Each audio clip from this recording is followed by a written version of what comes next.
एकच जळगाव या परमपुण्यवान भूमीमध्ये, ज्या भूमीच्या परिसरामध्ये श्री गुरु श्री संत ऐश्वर्य संपन्न संत श्री संत भगवान बाबांची, श्री संत भीमसिंह महाराजाची, शांतीब्रह्म एकनाथ महाराजांची रजकण या धुळीच्या कणामध्ये मिसळलेली आहेत. आणि अशा परमपवित्र असलेल्या माझ्या सगळ्या लाडक्या बहिणी 7,500 घेऊन डिसेंबरचं ह्या मुपसून आता जानेवारीची वाट बघत बसल्यात. उद्या जर तुम्ही 100 रुपये नाही टाकले भगवान बाबाच्या सप्त्यामध्ये तर पगारच बंद होऊन जाईल. स्टेजवरून सांगालो प्रत्येकीनं जिला जिला पगार आहे, जिला जिला पगार आहे तिनं 100 रुपये आणून टाकायचे गपचिप, कुणाला न सांगता, नाव न पुकारता. पगार ठेवायचे का चालू पुढं? पहिलं अगोदर होतं तसंच करा. पगार वरचा आवाज जास्त वाढू नका. इथं द्या आम्हाला आवाज थोडा, इथला बंद केलाय. पगार चालू ठेवायचे का नको म्हणालेत सगळ्या, मला देऊन टाका. सांगू श्री संत वामन भाऊ म्हणायचे, ते किसनराव आवरवाडीकर यायचे आणि म्हणायचे, भाऊ ते बघा तिथं बाबा बसलेत आणि त्याच्या पायापाशी गुडघे इतका ढीग लागलाय पैशाचा आणि तुमच्या पायापाशी 10 रुपये बी नाहीत. भाऊ म्हणायचे, अरे ते भग्या लक्ष्मीकांत आहे रे, त्याच्यासोबत लक्ष्मी नांदते. ते ज्याच्या बी बैठकीत बसल जाऊन, बैठकीत बसलं तर ते माणसं कोट्याधीश होते. काय सामान्य व्यक्तिमत्व होतं का? सामान्य संत होते का? आणि मग या सप्ताहामध्ये तुम 10 पैसा दोगे वो 10 लाख देगा. म्हणून तुमची पगार वाढवायची असेल तर उद्या 100. टाळ्या अजून वाजविनात माझ्या बहिणी. मी काही जास्त बोललो का? आणि पगार नव्हती तेव्हा होते का? अकाउंट तरी होते का तुमची? झालं ना चांगलं. मग हे टिकून ठेवायचं असेल तर हे करावं लागतं. योग येतो पण क्षेम होत नाही.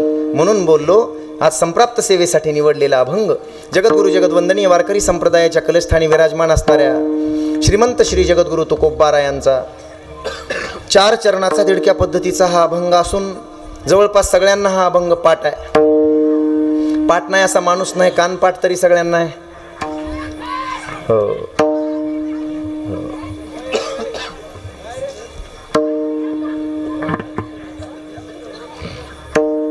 हे अभंग झाला की जवळपास कार्यक्रम शेवटाला येतो. कुठे हे जे दान दे गा देवा तुझा विजर आरतीच असते. नातील हा अभंग असून उद्या काला आहे आणि काला पूर्व रात्रीला आमच्या भागामध्ये लातूरकडे सर्वत्र हा अभंग घेतला जातो. हा मागणीचा अभंग आहे. जगद्गुरु तुकोबाराय पांडुरंग परमात्म्याकडे या अभंगाच्या द्वारे क्षेमाची मागणी करतात. मागणी भरपूर आहेत, योगाच्या मागण्या भरपूर आहेत. पण एखादी वस्तू मिळाल्यानंतर ती कायम टिकली पाहिजे.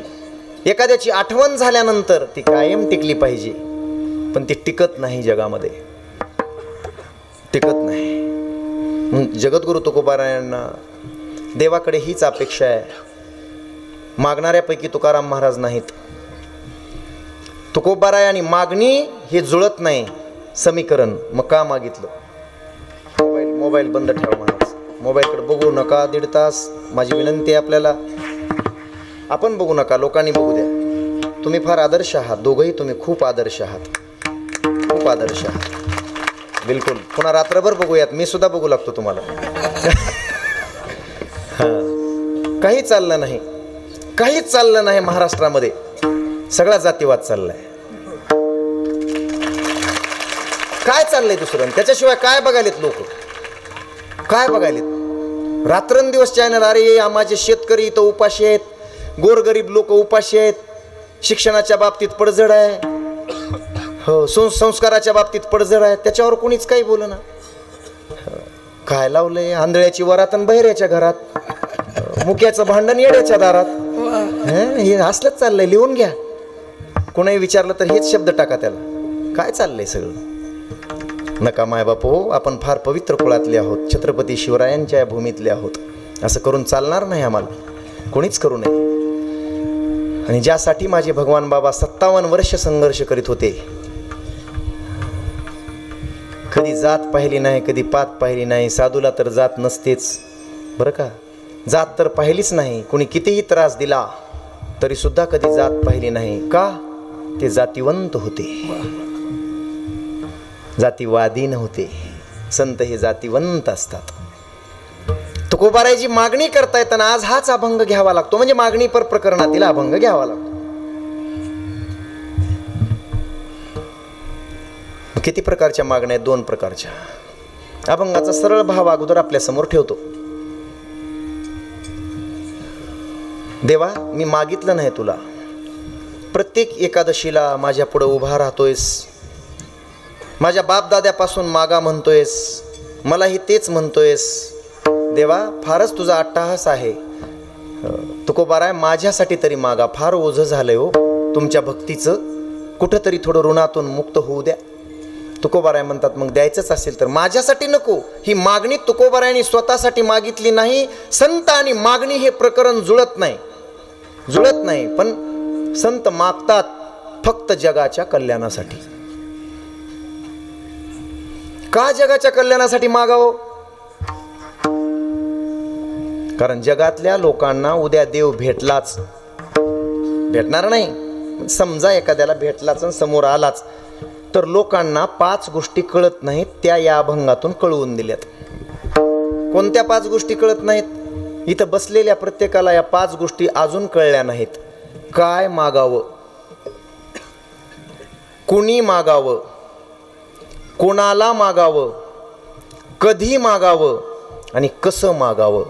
क पासून सुरू होणाऱ्या या 5 गोष्टी अजून कोणाला मेळ लागला नाही.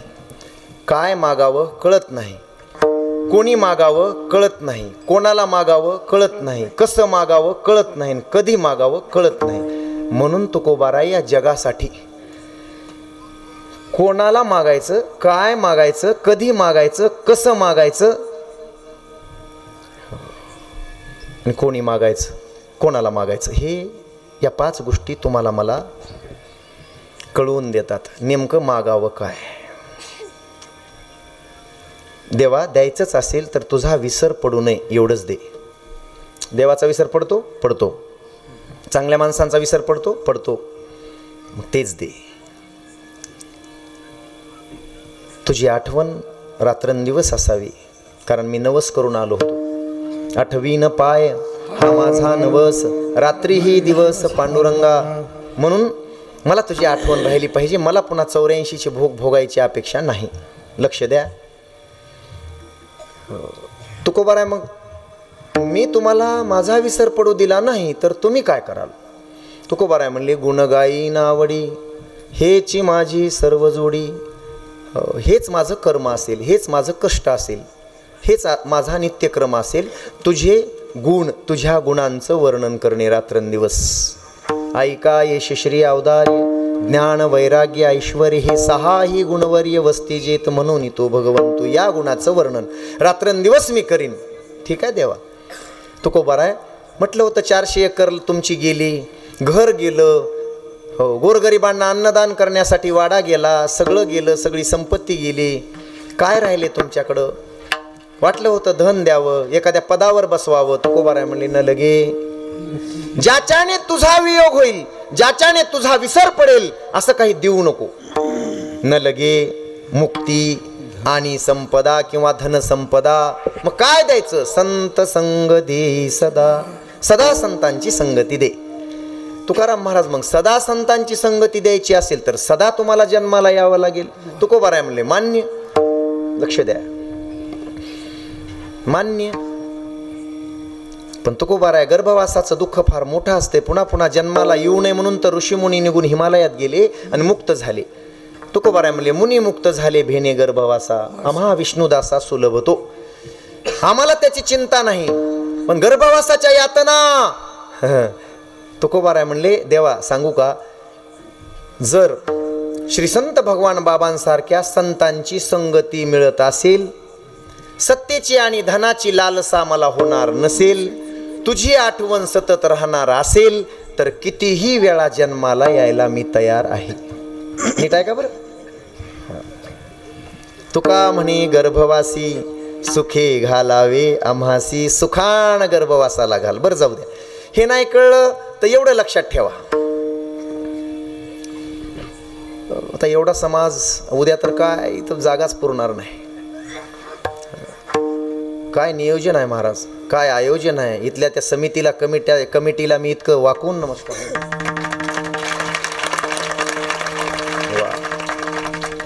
अजून बाहेर जर कोणी बसलेले असले तर या, समोरच्या पेक्षा अगोदर मी बाहेरच्यांना न्याय देतो. मी जरी पोहोचत नसलो तरी माझा आवाज तुमच्यापर्यंत पोहोचतोय. आत या. मी थकणार नाही, मी रुकणार नाही, मी घेतला वसा कधी टाकणार नाही. सत्तेसाठी आणि स्वार्थासाठी कधी कोणापुढे झुकणार नाही. मोडेल पण वाकणार नाही. जातीवाद कधी करणार नाही. मी भगवान बाबांचा चेला आहे, त्यांच्या मार्गाने चालणार आहे. चरित्र पूर्ण आठवावं लागतं भगवान बाबांचं, मग लोकनेता कसा चालला हे लक्षात येतं. अशा माणसाला विसरून कसं चालेल. वाईट वाटतंय हो. आताचं हे पाहिलं की मृदंगाचार्य महाराज, वाईट वाटते हो. काय आमचे विलासरावजी देशमुख, आमच्या जिल्ह्याचं रत्न. हा काय माणसं होते हो. जातींचा कधी स्पर्श झाला नाही. काय आर आबा पाटील, काय बाळासाहेबजी ठाकरे, हिंदू हृदय सम्राट. काय लोकनेते गोपीनाथरावजी मुंडे. त्या काळात आम्हाला जातीवाद कधी आठवलाच नाही. एका ताटात सगळे जेवत होतो आम्ही. काय दरिद्री आठवली या महाराष्ट्रामध्ये. काय झालं हो, हे बरं नाही. महाराष्ट्र संत महंतांचा आहे, साधू संतांचा आहे बाबा. त्यांची शिकवण आहे आपल्याला, लक्षात ठेवा. आणि एवढं या अभंगाचं सार काढून तुमच्या हातात देतो. देवा, गर्भवासाचं दुःख सहन करावं लागलं तरी हरकत नाही. हो, कसं तुकोबार आहे. असं देवा, कसं हे एवढा समाज. उद्या काल्याच्या कीर्तनाला लाखोचा समाज आणि हजारोचा समाज जमलेला, राजधानी राजाची. आणि ते दिवस होते ज्वारीची. हो, इकडं बैलगाड्या अशा फिरत होत्या. हे जीवा शिवाची बैल जोडे जाई बिगिन पुली पुढे. काय गाणे बी होते. आता काय इकडून तिकडून इकडं.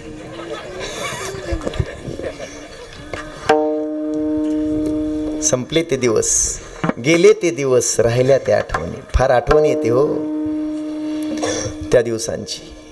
आणि ते चंगाळेन घुंगरं वाजणारे, ते गोफणीनं ते पाखरं हाणणारे ते माणसं. काय चित्र होतं महाराज.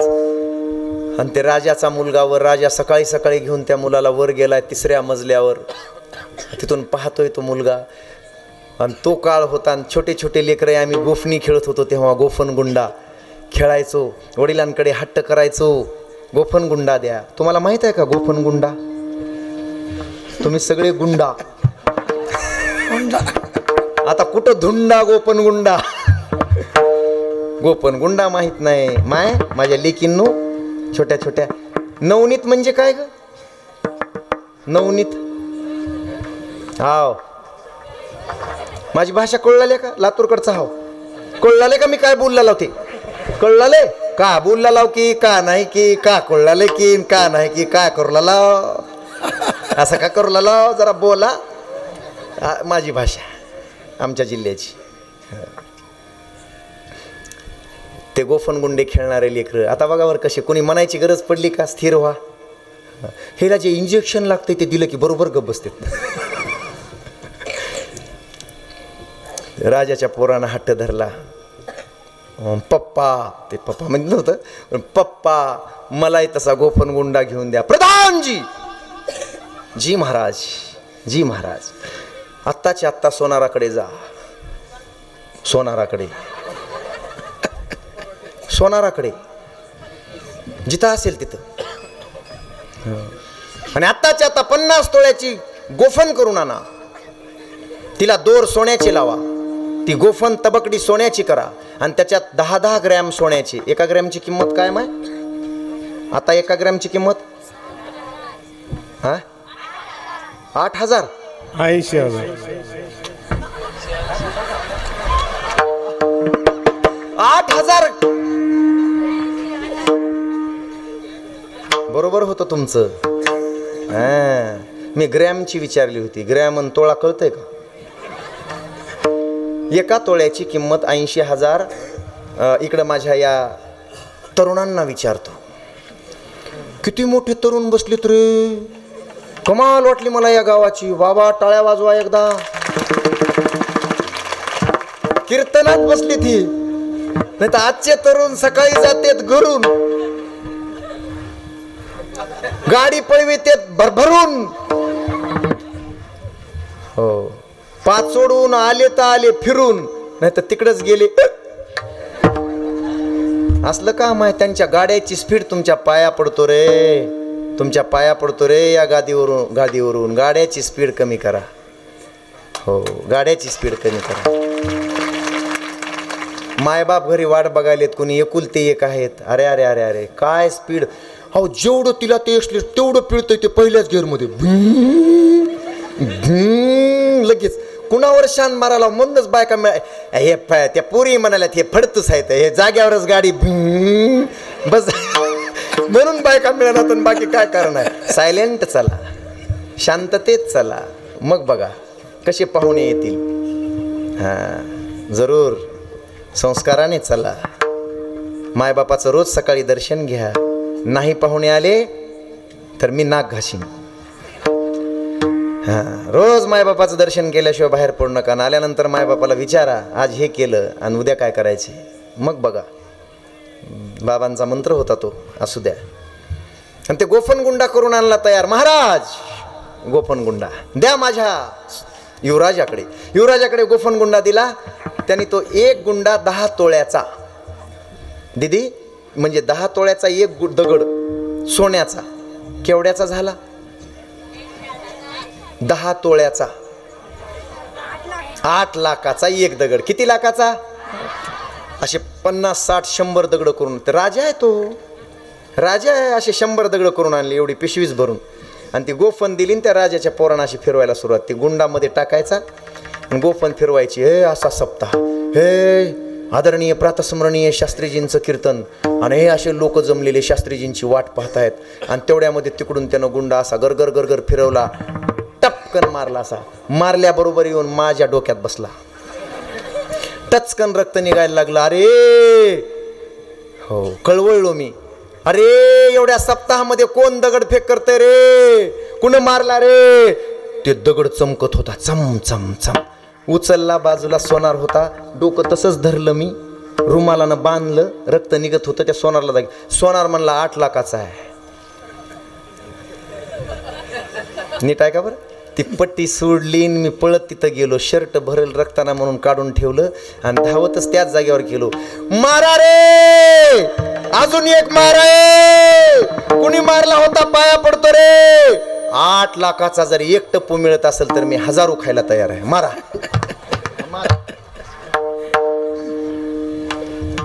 10 वर्षापासून कीर्तन करतोय, अजून 8 लाख बँकेच्या अकाउंटवर आहेत. अरे एका टप्पूत जर 8 लाख मिळत असतील तर शेकडो खायला तयार आहे, 1000 खायला तयार आहे, लाखो खायला तयार आहे. येऊ द्या, काय बेंड यायचे, काय मारायचे ते मारा. अजून मारा. अजून 1 टप्पू आला, अजून 1 पाटीत बसला, उचलला, खिशात टाकला. अजून मारा रे, तुमच्या पाया पडतो रे. लक्षात आलं का बघा आता?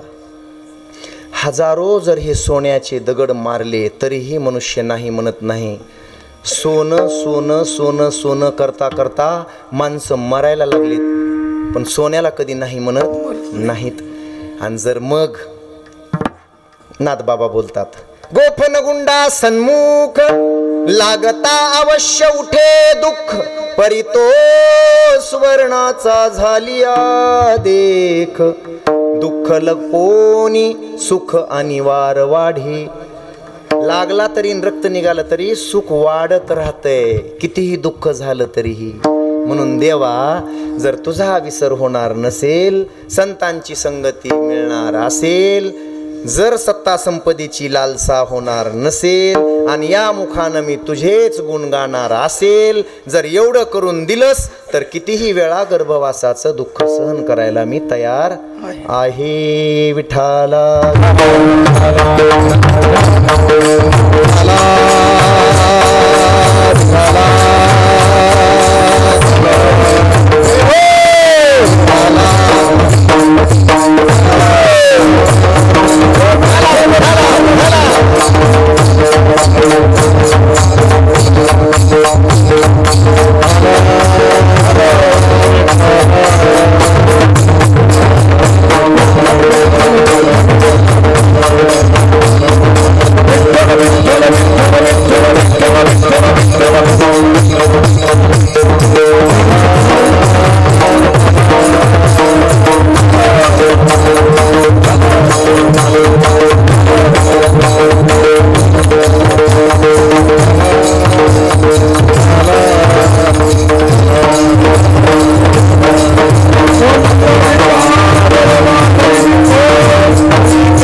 श्री संत भगवान 8व्या पुण्यस्मरणाच्या निमित्ताने उपस्थित असलेल्या सर्व पितृतुल्य, गुरुतुल्य, बंधुतुल्य वारकरी संप्रदायातील विद्वज्जनांच्या चरणावर साष्टांग दंडवत प्रणिपात.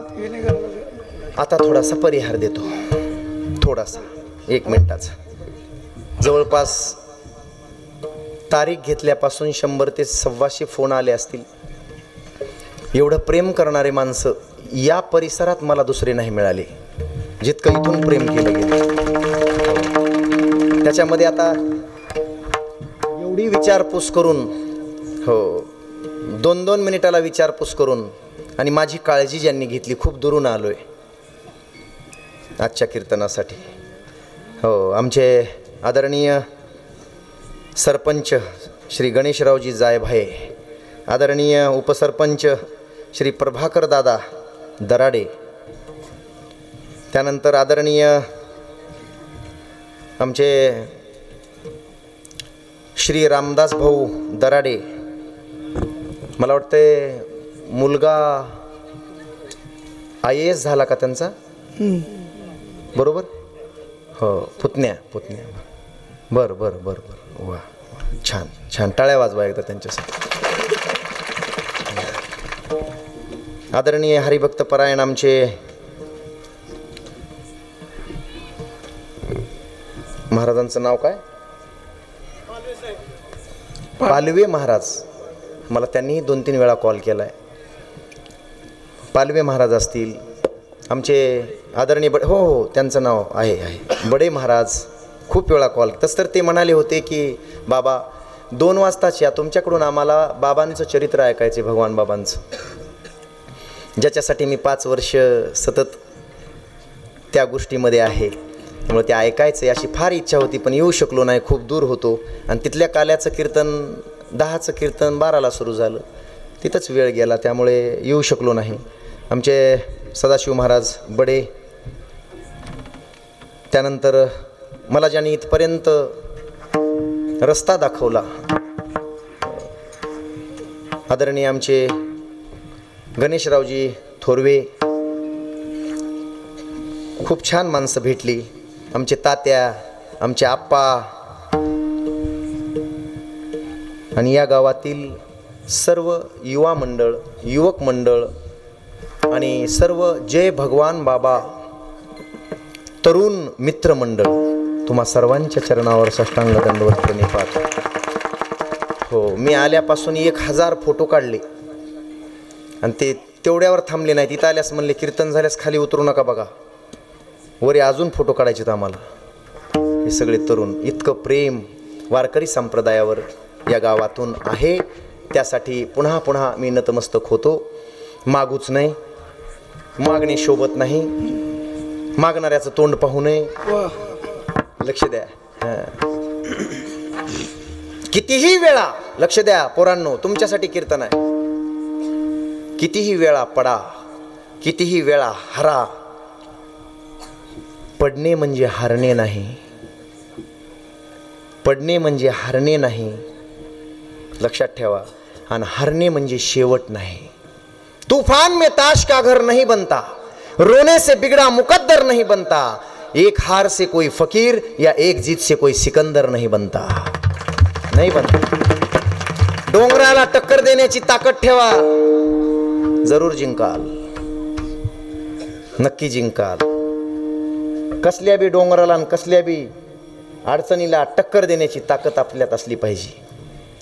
बाबा, मी मीटिंग ऐकली आणि तुम्हाला तलवारी घेऊन मारायला आलेत लोक. बाबा म्हणायचे, या भगवान बुवाची छाती लय पक्की आहे. साधू असला म्हणजे काय झाला, रात्रंदिवस आम्हा युद्धाचा प्रसंग, अंतर्बाह्य जग आणि मन. ते तुझ्या आधी मला माहित आहे. तयार असलं पाहिजे संघर्षासाठी. संघर्षाशिवाय कोणी मोठं होत नाही बाबा.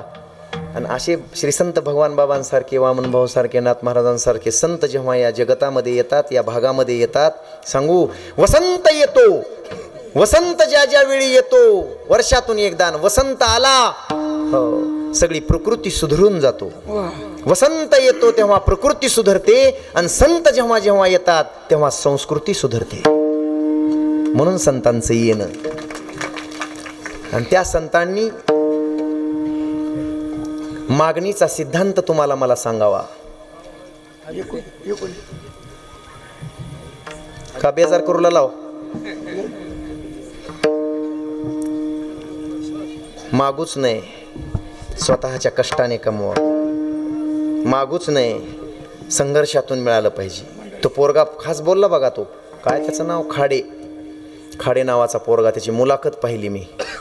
तो म्हणला, संतोष खाडे, हे काही बोललेत म्हणला लोक. त्याची मुलाखत घेतल्यास, मी 1ली 2रीला होतो तेव्हा माझे मायबाप त्या माझ्या डोंगरातून म्हणजे पाटोदा तालुक्यातून मला घेऊन जायचे. शाळा बुडवून 3-4 महिने ऊस तोडायला घेऊन जायचे. आणि ती माझी आई गरोदर असताना मी पाहिली होती. 2-3 2री 3रीला असेल मी, तेव्हा पाहत होतो. ते मला सहन झालं नाही. तेव्हापासून मनात संघर्षाची ज्योत पेटली होती. पहाटे 3 वाजता, पहाटे 4 वाजता ऊसाचे ट्रक यायची आणि माझ्या आईला उठावं लागायचं. आणि तेवढं पोट घेऊन 8-8.5 महिन्याचं तेवढं पोट घेऊन एवढा मोळ्या खांद्यावर व्हाव्या लागायच्या. आणि त्या दसकटातून चालता यायचं नाही. माझी माय पडायची त्या सरीमध्ये, मला चालता यायचं नाही. दिवसा त्या सरीत ती पडायची. पहाटे 2-2 आणि 3-3 वाजता गाड्या भरायची. आणि माझा बाप दिवसभर ऊस तोडायचा आणि रात्रीही ऊस तोडायचा आणि ऊस भरायचा. ते दिवस मला आठवत होते. म्हणून 15-15 तास पुण्याला जाऊन अभ्यास केला आणि क्लास 1 ऑफिसर झालो. कुणाच्या मेहरबानीवर नाही. माझ्या भगवान बाबांनी सांगितलं होतं, ते पुस्तक माझ्या हातात पडलं आणि त्याच्यात वाचलं. भारतरत्न डॉक्टर बाबासाहेब आंबेडकरांना भेटले जेव्हा भगवान बाबा 1948ला. आणि त्या दिवशी भगवान बाबांनी शपथ घेतली, समाज असा सुधरत नाही. 18 पगड जातीचा, सगळ्या जाती, सगळ्या या सगळ्या समाजात राहणाऱ्या या 18 पगड जातीचा समाज. बीड जिल्हा दुष्काळी जिल्हा, इकडचा भाग दुष्काळी भाग. आणि इथं जाऊन पाऊस पडायचा आहे, चांगला पाऊस पडायचा. आणि इथं जर पीक आणायचं असेल तर बाबासाहेबांनी सांगितलं, बाबा ज्ञानेश्वरी नंतर हातात द्या, आधी त्यांना वाचता आली पाहिजे ज्ञानेश्वरी. आणि मग बाबा आले. आणि बाबांनी एक लढा लढला शैक्षणिक क्रांतीचा. आणि मग हे ऊस तोडणारे जायचे लेकरांना घेऊन जायचे. तेव्हा बाबा म्हणायचे, ऊस तोडीला जा पण लेकरं बाळ माझ्याजवळ सोडून जा. आणि मग गडाचं बांधकाम 1952 पासून करत असताना बाबांनी तिथंच 2री कोनशिला बसवली होती. तुमच्या लक्षात असेल तर माननीय मुख्यमंत्री, अरे मुख्यमंत्री होते पण संत हृदयाचे होते. संत हृदयाचे मुख्यमंत्री होते. माननीय यशवंतरावजी देशमुख, यशवंतरावजी चव्हाण साहेब, आम्हाला ते लातूरकडे देशमुखच आठवते, चव्हाण साहेब जे गेले ना, मुख्यमंत्री असणारा माणूस ज्या दिवशी गेले ना, ते 500 रुपये अकाउंटवर होते. किती? खोलीचं भाडं द्यायला पैसे नव्हतं. असे मुख्यमंत्री होते महाराष्ट्रात. आणि त्या मुख्यमंत्र्याला संत कळत होते. तिथं आल्यानंतर या गोरगरिबांच्या लेकरासाठी 18 पगड जातीसाठी भगवान बाबांनी तिथं वसतिगृह उभं केलं होतं आणि शाळा उभी केली होती. मंदिराबरोबर जो शाळा काढतो असा संत पाहिलाय. मंदिराबरोबर ही शिक्षणाची व्यवस्था, आजही ते चालू आहे. बाबांच्या कृपेने शास्त्रीजी फार मोठं विद्यापीठ चालू आहे तिथं. शिकल्याशिवाय टिकणार नाही. तो खाडे नावाचा पोरगा म्हणाला, भगवान बाबांचं छोटंसं पुस्तक कोणतरी लिहिलेलं मला सापडलं आणि त्याच्यात सापडलं की एकर विका, जमीन विका, पण शिक्षण शिका, त्याशिवाय तुमचा उद्धार होणार नाही कधीच. तुम्हाला मोठं व्हायचंय तर शिक्षणानंच माणूस मोठा होतो. आणि तो मंत्र आम्ही घेतला. माय बाप हो, असे संत देवाकडे कधी काही मागत नाहीत मागत. सांगू, लोक भगवान बाबांची जयंती करतात. काही लोक म्हणतात आमचेच महाराज लोक करू नये. पण एक सांगू, भगवान बाबा देवही होते, मी नाही म्हणत. 13व्या वर्षी मायबाप जेव्हा नारायणगडावर घेऊन गेले भगवान बाबांना, भगवान बाबांनी ते पाहिलं, नारायणगड पाहिला. माणिक बाबा महंत होते. आणि पाहिल्यानंतर बाबांच्या मनात विरक्ती निर्माण झालीच होती. अगोदरच गीते बाबांसोबत वारीला गेले होते. तिथूनच गळ्यात माळ तुळशीची टाकली होती. अहो संत संत संत ज्यांनी स्वतःच्या घरापासून उद्घाटन करावं लागतंय कुठल्याही चांगल्या गोष्टीचं, वारीला जाऊन 12व्या वर्षी वारीला जाऊन पायात काही न घालता, अंतरून पांघरून न घेता जनावर तिथं सोडले आणि वारीला गेले. त्या वारीमध्ये जाऊन परत आले आणि मंदिरावरच बसले. मायबाप इकडे रडत होते. मंदिरावर बसल्यानंतर कोणतरी सांगितलं 12-13 दिवसानंतर आबा परत आलाय. आणि तेव्हा मायबाप तिथं भेटायला गेले. आबा, आईचं हृदय आहे. गालाचे 4-5 मुखे घेतले. माझा वाघ तू, माझं सोनं तू, आम्हाला सोडून न सांगता कसा गेला होतास. काहीच बोलत नव्हते. ते शून्यात नजर ठेवून बसले होते. अरे बाबा चल ना आता तरी घरला. त्यांनी सांगितलं मी असा घरी येणार नाही. आणि मग कसा येणार आहेस? तुम्ही घरच्या सगळ्या लोकांनी इथं मंदिरात पवित्र तुळशीची माळ जर गळ्यात घातली तरच मी घरी येणार आहे, नाहीतर नाही येणार. याला म्हणतात संत जीवनाची क्रांती. आणि तेच भगवान बाबा 13-14व्या वर्षी जेव्हा आई वडिलांसोबत एकादशीच्या दिवशी नारायणगडावर जातात. नारायणगड सामान्य नव्हतं महाराज. या महाराष्ट्रात एकही दिंडी नव्हती. भगवान बाबांनी त्या नारायणगडावर 36 वर्षाचा जो आपला काळ घालवला, त्या 36 वर्षामध्ये महाराष्ट्रामध्ये एकही दिंडी तेवढी मोठी नव्हती. 6 माणसापासून सुरू केलेली दिंडी. 6 माणसं होते पहिल्या वर्षी दिंडीमध्ये नारायणगडाच्या. आणि ती 6 माणसं 1964ला भगवान बाबांची जी दिंडी होती त्या दिंडीमध्ये शेवटची भगवान बाबांची ती वारी. आणि त्या वारीमध्ये 25,000 लोक एका दिंडीत होते. दाखवा मला 25,000 लोक आतापर्यंत कोणत्या दिंडीत. नारायणगडाचं काही जणांनी लिहिले बघा, नारायणगडाचं भगवान बाबांना हकलून दिल्यामुळे नारायणगडाचं फार मोठं नुकसान झालं. नाहीतर वर्ल्ड ऑफ ग्रीनिच बुकमध्ये आज नोंद झाली असती नारायणगडाची. एवढा नारायणगड मोठा झाला असता. लिहिलंय मी, माझ्या मनाचं सांगत नाही. माझ्याजवळ पुरावे आहेत, गाडीत आहेत. आता मी माझ्या मनाचं सांगत नाही. चांगल्या माणसांची कदर करा. वेळीच चांगल्या माणसं ओळखा. पण समाजाला ना तेव्हा साधू कळले ना आत्ता साधू कळतात. तेव्हा चांगली माणसं कळले ना आत्ता चांगली माणसं कळतात. समजून घ्या. आणि 14व्या वर्ष लागलं. त्यावेळी आई बाबांना सांगितलं मला घरी यावं वाटत नाही, मला इथंच राहायचंय. हट्ट धरला. आईचा हंबरडा फुटला. तिथे आई आहे ती, हंबरडा फोडला आईने. असं का करतोस रे बाळा? माणिक बाबा याला जरा सांगा. माणिक बाबा म्हणले एवढा हट्टच करतोय तर राहू द्या 4 दिवस, येईल तो, पाठवीन मी त्याला, नाही परत न्यायला या. महाराज भगवान बाबा तिथंच थांबले. परत येण्याचं नाव घेतलं नाही. माझ्या चिंतनाचा रस्ता मला इथूनच निघतो.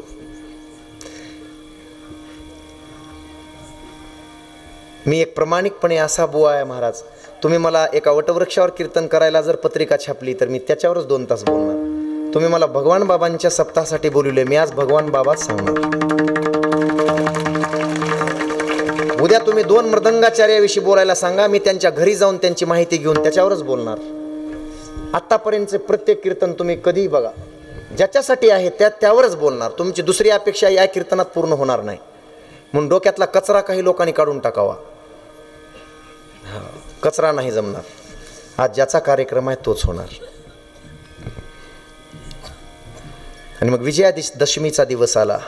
तिथं परंपरा होती, विजयादशमीला महंत माणिक बाबा सगळ्यांना गुरुमंत्र देत होते. यज्ञकुंड पेटवून, होम हवन करून गुरुदक्षिणा देत होते. गुरुदक्षिणा म्हणजे मंत्र देत होते, गुरुदीक्षा देत होते. ते छोटं पोरग 14 वर्षाचं तिथं बसून पाहत होतं. त्या लोकांना विचारित होतं, गुरुमंत्र दिल्यानंतर काय होतंय? गुरुचा मंत्र घेतल्याशिवाय जगातले सगळे देव जरी फिरून आलात तुम्ही तर गुरुचा मंत्र नसेल, गुरु जर नाही केला, चाहे सारे तीर्थ कर लो घुमाओ संसार, शरण गुरु की जो नहीं आया जीवन है बेकार, शरण गुरु की जो नहीं आया जीवन है बेकार. आज बस एवढंच. ते कथेत लांबत आहे. पुन्हा जीवन बेकार आहे. त्याचं जीवन बेकार आहे. पोरग उठलं समोर जाऊन बसलं, आबा नावाचं समोर जाऊन, बाबा मला गुरुमंत्र द्या की. बाबाने एकदा दोनदा ऐकून घेतलं, ढकललं पलीकडं. अरे तू अजून लहान आहेस, कळत कसं नाही तुला? 10 वेळा कसा म्हणतोयस मला देऊ दे या लोकांना दीक्षा? 10 वेळा कशाला बोलतोयस? उठ. तरीही पाठीमागून यायचं, बाबा मला बी द्या की गुरुमंत्र. तू लहान आहेस बाळा. लहान असलो म्हणजे काय झालं? मला माझं जीवन सार्थक करायचंय, मला मंत्र द्या. बाबा म्हणले, तुझ्यासारख्या पोराला मंत्र देता येत नाही मला, त्याच्यात एवढी ताकद पाहिजे ज्याला मंत्र घ्यायचा आहे त्याच्यात. ते बघ नगद नारायण महाराजांचं हे मंदिर आहे का नाही समोर, त्याचं 40 फुटाचं शिखर आहे का नाही, तिथं जाऊन जो उडी मारील खाली त्यालाच मी गुरुदीक्षा देत असतो, अनुग्रह देत असतो. ते काहीच बोललं नाही, गप्प बसलं. माणिक बाबाला वाटलं ह्याला असं दाबून बसवावं, ह्याला दाबून, अजून लहान आहे बघ असंच बसवावं. ते पोरग गप्प बसलं नाही, हळूच पाठीमागून गेलं आणि माणिक बाबाच्या पाठीमागून तिकडंच निसटलं, तिकडून गेलं आणि बरोबर त्या मंदिरावर चढलं. वर शिखरावर जाऊन तिथून म्हणाले, बाबा मला आता गुरुमंत्र देणार की नाही? तुम्ही सांगितल्याप्रमाणे मी इथं वर आलोय.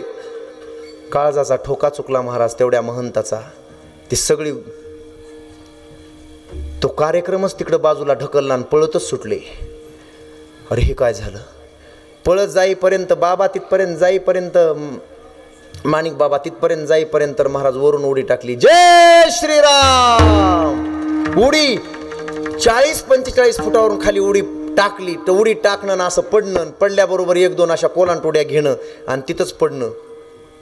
धस्कन केलं काळजामध्ये. जाऊन हातानं असं धरलं, उठवलं तर हसू लागलं. ते आता देणार का नाही गुरुमंत्र? देणार का नाही? माणिक बाबांनी घाम पुसला, स्वतःचा घाम पुसला महाराज आणि तिथंच सांगितलं, तू आबा नाहीस, तू सामान्य नाहीस, तू प्रत्यक्ष भगवान आहेस. हे शक्य नाही. म्हणून जयंती करतात बरेच लोक. तू प्रत्यक्ष देव आहेस, प्रत्यक्ष भगवान आहेस. याची परिचिती सगळ्या महाराष्ट्राला आणि देशाला आली नंतर. प्रत्यक्ष देव. आणि मग अशा भगवान बाबाकडे आम्ही काय मागावं? अभंगाचं पहिलं चरण. हे दान दे गा देवा, हे दान दे गा देवा, देवा हे दान दे गा देवा, देवा हे दान दे गा देवा,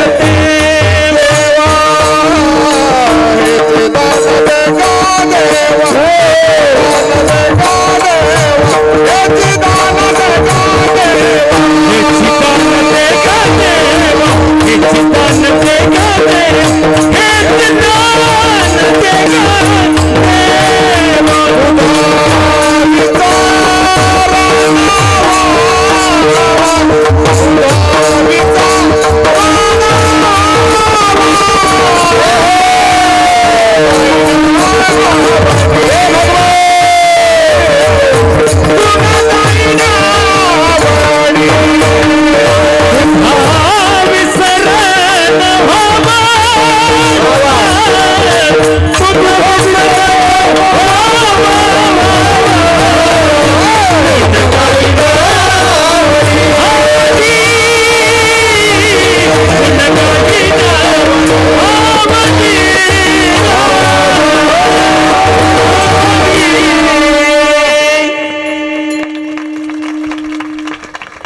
इतका चांगला आवाज आहे दादा,